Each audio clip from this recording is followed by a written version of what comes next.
our next conversation. We're talking about ecologicality, and before we get into it, I was doing a little bit of back work on a subject like this, and I found that close to approximately 250 kilos sometimes waste is generated at an event. This waste can be in very different forms. It can be in the form of your setup or in the form of food. And there's so much that we can explore right here in this topic. And at this point, I have to say this topic is very, very close to me because I run my own beach cleanup movement every Saturday in Bandra. Anyone over here who lives in Bombay and you feel like giving back to society, please do come and join us. Thank you so much. I've been doing it for 1 year, and in 1 year we've picked up close to 9,000 kilos of just marine waste and 35,000 kilos of construction debris waste. So there's a lot of work to be done. Imagine I'm just talking about less than a kilometer of stretch of land. So let's dive straight into this topic and find out what it is that we can do. Let's first meet our moderator for this session.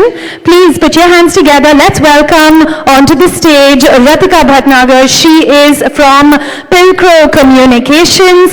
Thank you so much for being a part of this. She also today will be joined by Divya Ravichandran. She is from Scrap. They're doing some great work over here. You'll find out a lot more about their initiatives as well. We also have Cherish Tota from Compact Innovation Avenue. Fantastic work that is being done by him. But you'll get all the introductions as well very soon. Also, we have Roshan Natilkar from Swordfish. Is he here yet? Not yet here? All right. And we have Deepak Girotra from Visual Displays coming and joining us. Such an amazing panel. Over to you all. We can't wait to hear your thoughts.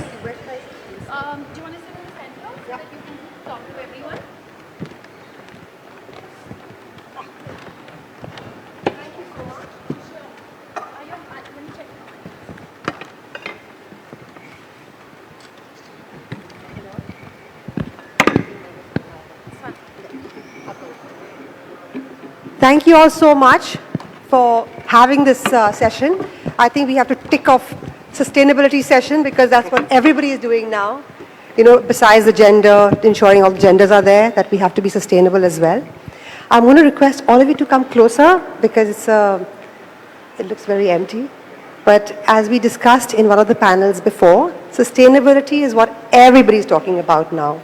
All clients are getting briefs about sustainability. So, profitability, to make our industry going ahead, we all need to figure out what it is that sustainability means. And I'm really super excited to be here with these pioneers in sustainability. Before it became a fancy buzzword, the lady and gentleman here were already working towards that. Cherish used to be a part of the event industry, and he changed. He, I think, realized that he needs to change many years before any of us did, and has started making recycled paper, which he's going to tell us about. Divya is from Scrap. Waste is one of the most visual elements that is of any event that's left behind. And that, I think, becomes the first thing when people think of in sustainability. And Divya has been working with a lot of large format events and doing the waste management. Also here at this event, I know Siddharth had mentioned, Chaturvedi had asked for this event to be sustainable, but we said it's okay, let's carry it on as all events that we normally do. So we have a baseline. We can see from today what we've done, how we've done it, maybe create a report, and then take it from there. It becomes a ground zero that we need to improve on this going forward. So that's what we're trying. And Deepak Girotra, I'm amazed that more people don't know him, which I see out here when he's talking to other people. Because again, many years ago, I met him at an EMA event where he was showcasing sun fabric as a replacement to flex. So I'm going to now just leave it to these people who know much more than I do on a lot of other topics. So starting with you, Cherish, because you were part of the event industry and you changed because you saw things that needed changing. What made you change? Sorry, before that, I want to set the agenda.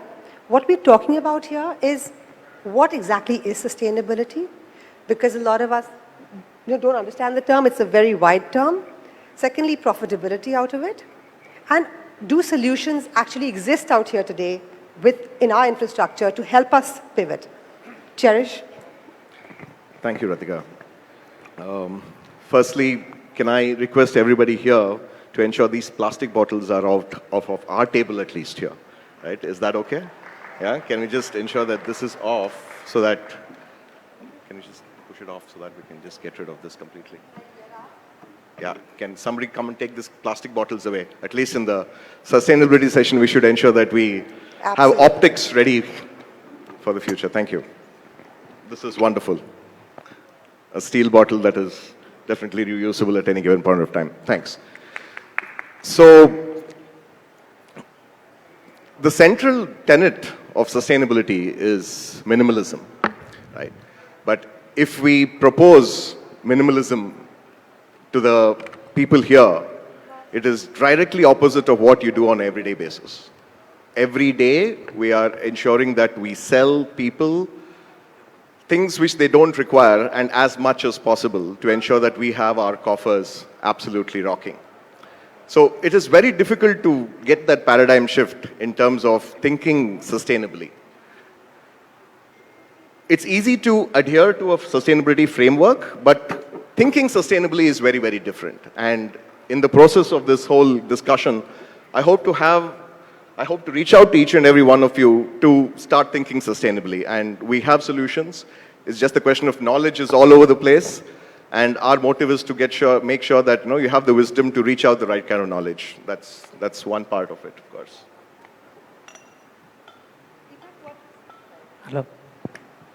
Deepak, what does sustainability mean to you and why did you start before a lot of other people did? Why did you start changing and researching on replacement for PVC? I started about 7 years back, to be precise. I started about 7 years back because when I was seeing flex, and I was a printer. I am a printer. In Delhi, everybody knows me as a printer. But 7 years back, I thought about doing something because I am from a fabric background also. So I had this knowledge. And then I went around looking for something which can use the same machines, but if we change the substrate, and if we can get to a solution where we can create, we can print on fabrics with the same machines, then the business is not going to get affected. Plus, we can get sustainable solutions from it. That was the idea when I started looking at it. And fortunately, I met some gentleman in Indore. He had a factory. It is a coatings, basically. So every fabric has a coating. So whatever you pick up, as a polyester or cotton, so there's a coating which we put it on the fabric, which helps us to put the colors of the machines onto that. So that's the simple technology. But very few people have this in India. When I told him about this printing industry, he never had any clue. He had no clue that there's some big industry which has this potential. Over the years, I have worked so much onto this industry, I've created different kind of fabrics, matte, gloss, thinking about the event industry and, background of event industry and hoardings industry, that now we have a full range. The problem in India is that nobody wants to try a new solution. They don't want to try it because they say, chalta hai to chalta hai. That's the problem which I am faced over the last 7-8 years. But I'm still trying. I still want to make a difference. I still keep sending my messages to all of you guys, whoever is in touch with me, and try to make a difference in this manner. And the only thing is that you have a solution. The people don't want to use it. That's what it feels, you feel bad about it. That's the glitch. How many people out here have been asked to do sustainable events or activations by clients? How many? I think more and more hands are going up, right? In the past, we've been asked. And see, when you have your own event, you have that liberty to do things your own way. But when you get a brief, then you have to do things their way. But now they've started adding that little clause and saying, we want to do a sustainable event. That's the brief that comes in. And then you give them the costing, and somehow it comes back to the flex. So that's one thing actually I've been talking to Deepak about for many years, because we try and replace to sun fabric, but then the cost of flex is cheaper. And But now the things are changing. I just want to put an example that after 31st of July, lot of government organizations, even in 15th August, you cannot use flex today. You have to use a fabric. It can be any make. It can be sun fabric. It can be anything. But in a lot of government functions, you will not be able to use flex from 1st of August. That's the brief I have, and a lot of different in Pragati Maidan you will have something that you cannot use flex. So more and more people will be aware of this. That's the thing which I was trying for the last 7-8 years, going into the exhibitions, going into the medias, speaking on the subject. But I feel now the awareness has become much more rather than what it was. People are thinking about it. Companies are thinking about it. People like, companies like KPMG and, we're working with Maruti for the event. So they are using fabrics and they're putting it into the event managers to use it rather than, force them to use this rather than, they are doing it. So that is one good thing that the people are starting to budget for fabric. But also with flex, what we were always doing is, at the end of an event, we said we were sending it to people to use, either in bags or in, for roofing. So it was being utilized, and it wasn't being wasted. I think that's the same thing with fabric. We have to make sure that's reutilized after. It's a very simple solution. We're just waiting for the right amount of fabrics to be collected. See, there is a coating, as I explained to you. There's a coating over it. So you just have to remove the coating, and the system, the fabric is a fabric. And then you go back to your thread, making the thread, and like any other polyester, it can be very easily reusable. So it's a coating which we have created and which we can remove. That's the difference. So we have the solution, but we are waiting for the industry to actually use it properly so that we have enough material to sustain a business model out of this. And become recycled, keep it circular, That's right? Now, talking about fabric, you may have noticed these ladies walking around with these lovely green jackets. How many of you seen them around our event? What they're doing is just trying to ensure that people are not wasting food or it's being segregated. Those jackets are from Scrap. Divya is the founder of Scrap. And on the inside part of those jackets are also leftover fabric pieces. That's how those jackets have been made. Divya herself lives a very waste-free life. I think in a year she produces only about a bag of waste in a year. In our houses we produce big buckets. In the event we produced a lot of waste. Divya, your people have been collating all the data so far. What have you seen?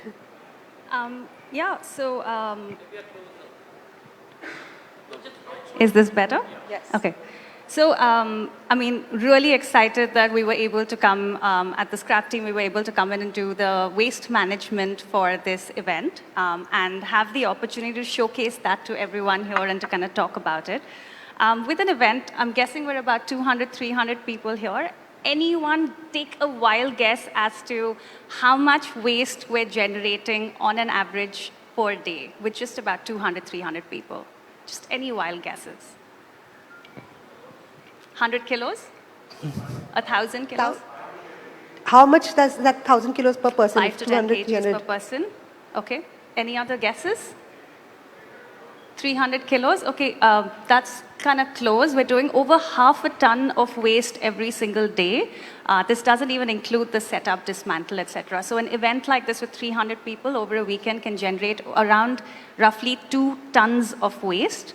And it's quite shocking to see how it's typically managed. At this hotel, there are a lot more measures. But usually at events, and when I started my pilot projects with waste management at events about 5 years ago, I was absolutely appalled to see what happened at the back end. Typically at events, a lot of the focus is on housekeeping, right? At the front of house to keep the venue litter-free. But where does that waste really go at the back end? There's typically a garbage collection area where all different kinds of waste is mixed together and just kind of dumped. And then at the end, in the middle of the night, a municipality truck or a private collector will come, put everything together, put it in a dumpster. And all of this is then destined for our city's landfills. So imagine thousands of events happening across the country, creating tons of waste on a per-day basis, which is ending up in our landfills. And this is contributing gravely to climate change. So there is an urgent need to change this. So just yesterday, we created about 500 kilos of waste. We also salvaged and collected at the back end the excess foods, and the GM of the hotel just spoke about that. We collected about 250 kilos of excess meals just from lunch yesterday. Just from lunch. So if there are 250 people here, we also doubled the amount of waste at the back end. And our team was here collecting that food with the help of the hotel staff who've been really supportive. To pack all of that, we've tied up with local NGOs, local communities and bastis, where all of this was donated in a real-time basis. Very nice. We have some pictures actually. Can we, I've given a picture. Can we play that, show that picture? So this is food that we salvaged. Leftover food, because the buffet, as the GM said, was so big that there was a lot of food left over. That saved food was donated by Divya's team and given to So the an picture NGO. on top is of the collections, and below was distribution. We've tied up with NGOs and organizations like Robin Hood Army that do fantastic work on ground. So that's with the food donations. We've done events with 200, 300 people, corporate events, where in a single weekend, we've collected 1,500 kilos of really good food just from the buffet back end, right? This fed over 3,000 people. So when we start talking about waste, which is so out of sight, out of mind, because as soon as the buffets are cleared up, everything goes back of house, that's just one aspect. We also look at, simple things like plastic bottles. Any guesses as to how many plastic bottles 250, 300 of us are using on a daily basis here? 1,000. 1,000? Any other guesses? 2,000? 6,000 bottles at the, and this is a conservative estimate, and we've collected over 400 to 500 liters of water that's also left over. Right, so these are really shocking stats, and numbers and data is a great way of communicating what we see at the back end, because that's completely obscured. And to all the event organizers, to all of you wonderful ladies and gentlemen, I would urge you to just do one simple thing, which is after your event is over, after the after parties are over, to take a look at where the waste is being collected. Do also come back on the post-event day, where most of the production team has left by then. It's mostly workers who are just doing the, just the scavenging of the waste.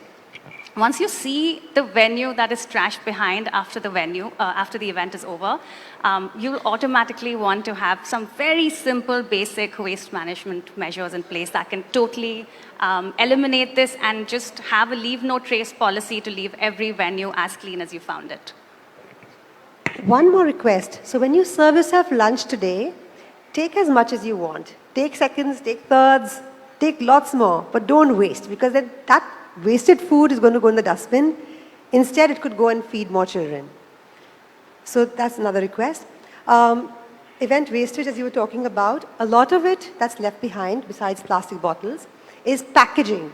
So a lot of us, when we package all our event stuff, it's in bubble wrap.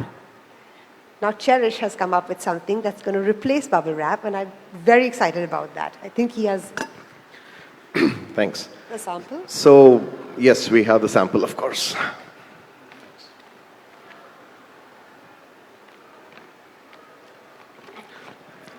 upcycling primarily becomes one of the things which innovations depend on. And we wanted to upcycle carton waste. Imagine a situation where we have any Amazon or a Flipkart or any fulfillment center getting an order. It already has a mono carton around it. Let's assume that we order a vase or a bottle. There's a mono carton which comes in from the supplier. Now, that particular product gets packed into another carton, and there's a lot of space which is made because of that, and that is again dunnage where you put in more bubble wrap. So we wanted to get rid of this whole carton for wrapping, carton for packing business. So we came up with a product which is a very simple one. Okay. A paper-based bubble wrap. It has carton waste as the center point, as the initial or the third layer. If you look at it. I'll do this? Or no, no, Okay. I'll do that. So what we do is we have a special purpose machinery, and in this special purpose machinery, all you need to do is put carton waste into this machine. This particular machine cuts it into small pieces, places it on the paper, sandwiches it with 2 layers of pliable material. Now what you do is you get the impact protection from whatever the pellets are, and because of the gaps in between, you have pliability. So you're able to wrap it with the X, Y, and Z axis, and you're able to maximize the output space, which helps a long way in terms of, number one, the cost. It is 50% of what your carton costs are. And it has 50% less weight. And more importantly, it saves so much of space for the entire logistics team involved. But my prime focus is to ensure that the carton which otherwise went in for repulping and recycling, the entire process of the carton going into repulping, de-inking, recycling, converting that into sheets, and then converting it back into products which you are able to use again, that gets negated completely. All you need to do is put the cartons into my machine, and this comes out the other end. So that is one of the innovations we are working on as for packaging itself. And it is having variations. It is moisture-proof, tear-proof. You can have multiple variations for industries. Now, horses for courses. We make a product meant for doing one particular thing only. So that's one of them. The reason I was, yeah, definitely needs an applause, definitely needs an applause. And the reason I was most excited A about patented this, product, by the way. I'm a capitalist by a conscious capitalist. and so should we all be. So the reason I was most excited about this is because we do a lot of gift packaging for our clients, Diwali boxes, employee kits, and now we've tried to make those all sustainable and remove plastic from in there, do cardboard, do local products, and then when they shipped, when they couriered, they wrapped in lots of bubble wrap. And I have so much trouble with that with my team, so which is one of the reasons that I was very excited about this. The other thing I think is packaging of kits. So when t-shirts come to us or water bottles or lots of other things, and then we take off that packaging, the plastic of it, we try and collect it and send it back to the vendors. Another thing that Cherish is now doing is bioplastics, which I thought was very interesting. And the reason we're talking about this is to show that there is a solution out there. There are people out there who are working on replacements. So if there are questions on how we can do things better, all it takes is just replacing one thing that we're doing which is not sustainable, which is not environment friendly, and finding the people for it. And I think as an EMA body, we're trying to collate also information on people who are out there and doing things. But Cherish, tell us about your bioplastics as well. Yeah, it's definitely the main horse we're betting on. With the ban of single-use plastics being prevalent, the industry landscape and the government mandates being very, very obvious, we need to come up with alternatives. The concept of EPR, which is the extended producer's responsibility, when it comes to product, for a manufacturer, until a product reaches the end of life, it's important for them to take responsibility on it. And I want to reach as little responsibility as possible for producers. So that was the central tenet before making this. We've been able to polymerize a particular kind of a sugar and we are able to achieve home compostability with all barrier properties of plastic and all compostable properties and physical properties of plastic through this. We call this FIMER. We are working with CFTRI and a startup which has ensured that we are able to get the right kind of qualities on plastic, on bioplastic. Whatever matches the plastic, 90 to 98%, I would say, our product matches. Most important thing is it has home compostability. You squeeze, put it out, in 170 to 180 days, it completely gets composted. Biodegradability is more in terms of greenwashing. There is a biodegradable product is more harmful to the environment than just a product which doesn't biodegrade at all. For example, plastic biodegrades. But then the moment it gets into fragments, you get into microplastics. And then it goes back into your food chain and you consume it. So this ensures that since it's made out of sugar, it completely becomes compost and you can be away from the responsibility of taking care of it later on. But this is weak. It does not have the strength of plastic. So what we have done is, again, an innovation at our end. We've been able to reinforce it with organic material. So when we reinforce 2 layers of bioplastic, may it be as thin as 20 microns, with some kind of a organic material inside, you get an amazing tensile strength. Please help me pull that. You get amazing tensile strength. The cost of it is hardly any difference. A sandwiched layer, a composite layer of something like this is 1.6 to 1.8 times of that of plastic. And I'm sure with the kind of industry landscape we have and the consumer preferences what we have, we'll be able to soon adapt it with mass. That's our priority in this.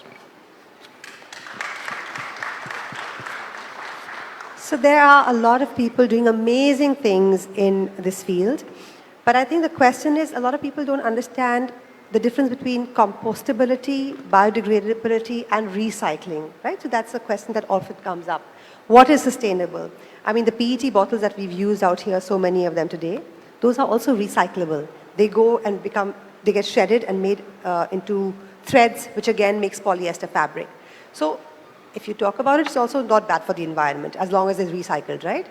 But Divya, why don't you break it down for people and give a very layman's explanation for composting and home composting versus industrial composting is important as well, right? Sure. If I can also share a bit about recycling, it seems like this guilt-free thing to just recycle things, right? I'm going to apologize in advance for busting that myth, right? So when you take like a plastic bottle, we're told it's recyclable. And in our minds, or a paper cup is recyclable, in our minds, you can take a plastic bottle and make another plastic bottle out of it. That is not the case. All 70 to 80% of our plastic bottles get converted into polyester, and that's where our clothes get made from. Right? But once your clothes reach the end of life, there are multiple issues with that. They're not recyclable. So it's like a stopgap measure that you've converted your bottle into a t-shirt, into a polyester one, but what after that is destined for the landfills. So let that not be an excuse of, hey, this is recyclable so I can use it. The second thing is even when a polyester outfit is washed, it's releasing, it's fragmenting, it's releasing microplastics into our drains, into our rivers, into our water systems across the world, right? Now, that is also part of it. And when we say recycling, it's not like I just take something and I magically convert it. There's this whole process of collection of the waste, which goes across about 10, it'll change 10 hands before it reaches the factory. Then a lot of energy-intensive processes are used just to break it down, to melt it, to convert it. All of that, again, is unseen. Now, a material like glass is great because, again, it can be broken down and made into another piece of glass. But again, make no mistake, it is an extremely energy-intensive process. So that's about recycling. When we say recycling, think about your kabadi wala, the things that he accepts, right? Like your paper, plastic, metal, glass. Most of those are recycled. Even when they say recycled, a lot of these materials are shredded and they're made, like Tetra Pak sheets, for example, are shredded and made into like a chair, which is great. But at the end of life, it's most likely going to go to a landfill. Now, another aspect is the biodegradability. So there are different kinds of materials.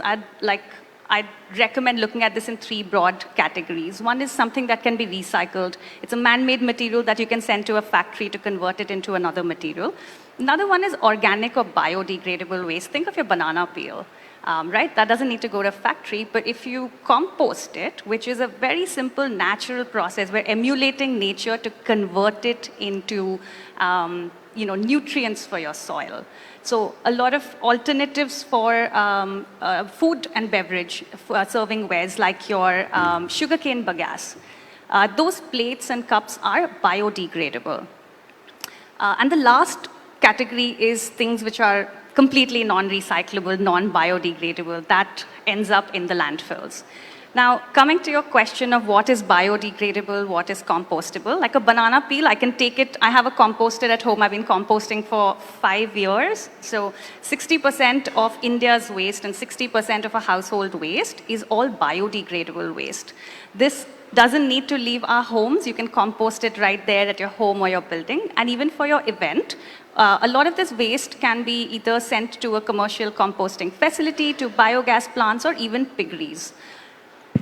Home composting is when, with a small 1 kg composter, I can put it in my home, and in 30 days it biodegrades into this beautiful compost. And no, compost does not smell. It's got like a really beautiful earthy smell, like the smell of the first rains when it hits the soil.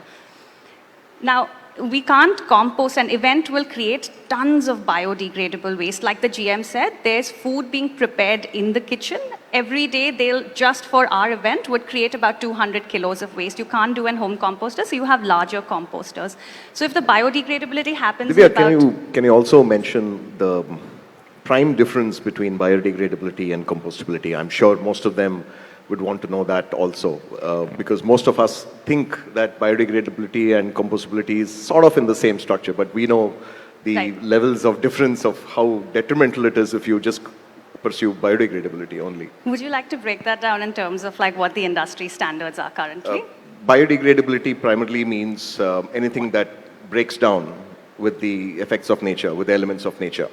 And within 180 days? Anything, sure. Anything. It can go up to even 200 years. Plastic is biodegradable, no? But plastic is not compostable. Compostable primarily means that when you are exposed to microorganisms, which is there in the soil, the microorganisms eat it and poop it out. And that poop is compost.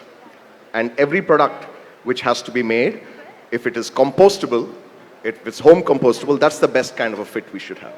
And that's the primary difference between biodegradability and compostability. If I can add to that, biodegradable also, like industry standards, most across the globe say it should be biodegradable within 180 days. There are a lot of different types of bioplastics that are coming into the market today. We've also seen oxo-biodegradable stuff, which is actually not biodegradable at all, and it's a misnomer. Oxo-biodegradable is defined as something, if you send it to a landfill and it's under intense pressure and in the absence of light, it'll break down into smaller pieces. That is not biodegradability. The end result should be something that can go back to your soil, something that you can use to grow food. So plastics technically would also not be biodegradable, they'd be degradable. They break down, like a single plastic bottle can break down into 1 million pieces and stay in our environment for thousands of years. So I can see that this is all a lot of technical jargon for sustainability, and we've lost everyone. Okay. Yeah? Oh, great. Thank you. There are a few people here who are still there. I can see that a lot of people feel like, okay, this is too much for me to take. Tell me, how do I do this in my event? How do I do a sustainability workshop? Can I, because we have a few interested folks. No, but the good thing is that there are experts out here who do know what they're talking about. So if we don't know how to do a sustainable event, what do we do best? We get in the experts. Great. So another thing I see is a lot of biocomposite materials, and it's very confusing. They just label it as biodegradable and sell it. And most event organizers we worked with are like, hey, this is biodegradable. This is all I know. We brought it on board. What you also do need to understand at the back end, Our farms, our composting systems, our biogas systems aren't equipped to deal with this. Most European countries and in America also, these materials like, your bioplastics, a lot of them are just not accepted. So even if you're using something biodegradable, doesn't mean the facilities are going to accept it. So using compostable materials is the best option. And if someone does try to sell you something marked with biodegradable, please do ask them for more details about, is this, like, where can this be sent? They will probably recommend something called industrial composters, which do not exist in India as of now. Yes, thank you. So we've been working with the Mahindra Kabira Festival for years now, and kulhards are something which is much beloved at, in India, and we usually think it's biodegradable. Mitti se aaya hai, mitti mein chala jayega. But kulhard is essentially it's made from top fertile soil, from top fertile red soil, and then it goes through a process of making and baking. In that process of baking, the soil composition changes, right? Which means it cannot be returned to its original topsoil format, and no composting facility accepts it, no biogas plant accepts it. So there's pretty much nothing we can do with it. Most of the kulhards, more than 90-95% of all kulhards used across the country are ending up in our landfill somewhere. So yes, so like I was trying to say, there's a lot of information out there that we don't know or we're not aware about. But what event managers do best is bring in the experts to handle those areas that we cannot do ourselves. And we do have a lot of industry experts in different fields who are working towards making events and making our lives more sustainable. So please reach out to these people. I've been told time is up, which is why I'm trying to wrap this up. Thank you. Yes, So yes. paper No, cups, paper cups are lined with plastic as well. With again. So the paper lining. cups are not recyclable. Most paper cups come with a coating of plastic and wax on the inside, which makes it very hard to separate. There are very few facilities in the country who accept it. So, so number one, the best possible option is if you can switch to a reusable cup, that's great. Absolutely. If you're looking for disposable options, is something called sugarcane bagasse. That's made from agricultural waste after your ganna ka juice is extracted. That's a great option we can look at. So first, reusable. They are. Second, compostable. Ideally, use reusable things. If not reusable, compostable So things, typically, right? most of my products are in that sweet category. So it really makes a lot of difference for people to adapt it, profess it, and of course, ensure that the mass adaptation happens. And if that fails, then of course recyclability to ensure that it does keep going back in. One of the prime concerns which we face as industry is tokenism. Tokenism is you carry a banner, you talk about keeping the world in peace, but post that, it's so negative. You sort of have this false sense of responsibility taken care of you, saying that you held a banner, but because of that, you don't worry about the actual things. And greenwashing starts off from there. People who are claiming that they are green, they can get away with things. Can I make one quick counterpoint to that? When we worked with event organizers, the first time we work with them, everyone's like, I don't have time for this. Like, you're wasting my time. Can we just do this thing and blow it up in the PR? Like, that's simply because it's the first time they've never seen this. They've never understood it. Once we worked with an event organizer, 95% of the organizers we worked with were like, whoa, that was really eye-opening. I had no idea. Thank you for that waste audit report. Thank you for the walkthrough of the back end. I've been doing this for like decades, but I had no idea. This has been eye-opening. How can we do more?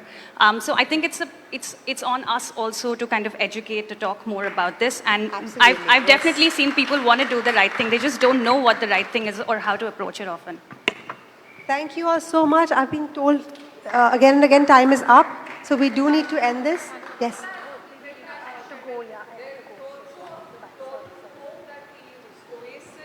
That is also not biodegradable, which was something I learned when I was doing an event where we were told to be absolutely sustainable, and hence we had to work only with desi pool because that's where you don't use oasis.